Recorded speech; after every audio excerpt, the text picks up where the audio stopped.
తుఫాన్ కు సంబంధించిన అప్డేట్స్ పై న్యూస్ రూమ్ నుండి మా కొలీగ్ బిందు లైవ్ లో రిపోర్ట్ చేస్తారు.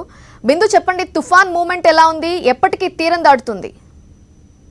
నీలిమ, ప్రస్తుతం ఐఎండీ అధికారిక వెబ్సైట్లో దీనికి సంబంధించిన పూర్తి వివరాలు వెల్లడించింది. పెథాయ్ తుఫాను ఎంత ఇంటెన్సిటీతో రాబోతోంది, ఏ ప్రాంతాల్లో ఎఫెక్ట్ చేయబోతోంది, ఎక్కడ తీరం దాటనుంది అప్రాక్సిమేట్గా అనే వివరాలని ఐఎండీ తన వెబ్సైట్లో వెల్లడించింది.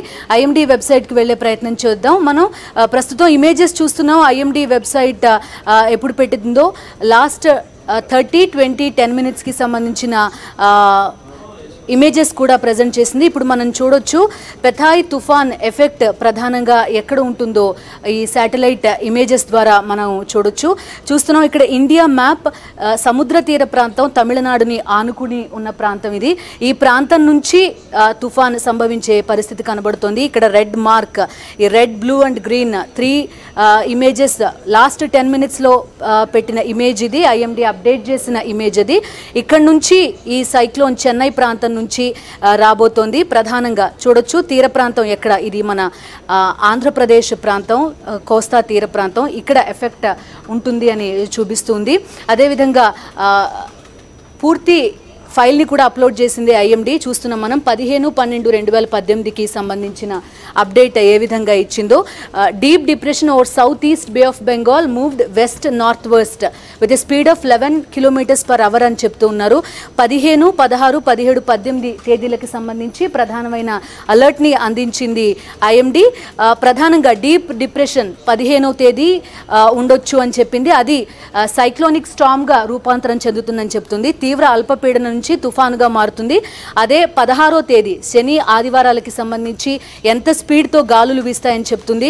16, 17 తేదీల్లో మాత్రం ఇది తీవ్ర తుఫానుగా రూపాంతరం చెందుతుంది అని కూడా వెల్లడించిన పరిస్థితి. 90 నుంచి 110 కిలోమీటర్ల వేగంతో ప్రధానంగా తీర ప్రాంతాల్లో గాలులు వీచే అవకాశం కనబడుతుంది.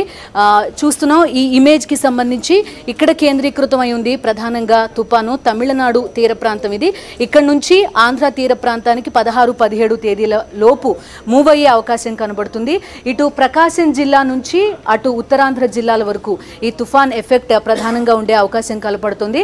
అదేవిధంగా అటు ప్రకాశంలో కానీ కృష్ణ ఈ ప్రాంతంలో ప్రకాశం, కాకినాడ ఈ రెండు, తూర్పుగోదావరి ఈ 2 జిల్లాల మధ్య తీరం దాటే అవకాశం ఉందని కూడా వెల్లడించింది. మనకి అందరికీ తెలిసిన విషయమే, నైరుతి ఈశాన్య ఋతుపవనాల్లో మనకి నైరుతి ఋతుపవనాలు అత్యధిక వర్షపాతాన్ని ఇస్తూ ఉంటాయి.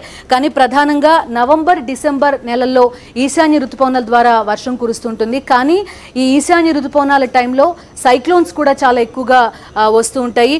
ఇప్పుడు 2014లో హుద్హుద్ తర్వాత మొన్న అక్టోబర్ నెలలో తిత్లీ ఎలాంటి విధ్వంసం సృష్టించిందో మనకి తెలిసిందే. ఈసారి ఈ తుఫాన్ ప్రధానంగా మనకి ఈ తీర ప్రాంతాన్ని అతలాకుతలం చేసే అవకాశం కనబడుతుంది. మరొకసారి మనం శాటిలైట్ ఇమేజెస్ని కనుక చూద్దాం. మెట్రలాజికల్ డిపార్ట్మెంట్ అందించిన రాడార్ ఇమేజెస్ని కూడా ప్రస్తుతం మనం చూస్తూ ఉన్నాం. రైట్, ప్రధానంగా ఇక్కడ చూస్తున్నాము చెన్నై తీర ప్రాంతం నుంచి ఆంధ్రప్రదేశ్ వైపుగా ఈ తుఫాను పయనిస్తుంది. 16, 17 తేదీలకు సంబంధించి ఇది తీవ్ర తుఫానుగా రూపాంతరం చెందే అవకాశం కనబడుతుంది. తీవ్రమైన గాలులు వీస్తాయి. ప్రధానంగా పంటలకి ప్రస్తుతం కోతలు జరుగుతున్న పరిస్థితి, కుప్పలపైన పంటలు ఉన్నాయి. ఈ నేపథ్యంలో ప్రధానంగా ప్రభుత్వం అలర్ట్ కావాల్సిన పరిస్థితి, రైతులు అప్రమత్తంగా ఉండాల్సిన పరిస్థితి. తిత్లీ తర్వాత ఈ తుఫాన్ ఎంత విధ్వంసం సృష్టిస్తుంది అనే భయం అయితే రాష్ట్రవాసుల్లో కనిపిస్తుంది. ఐఎండీ ప్రస్తుతం పూర్తి అప్డేట్స్తో తన వెబ్సైట్లో ఈ డీటెయిల్స్ని పొందుపరిచింది. Neelima, over to you. Okay.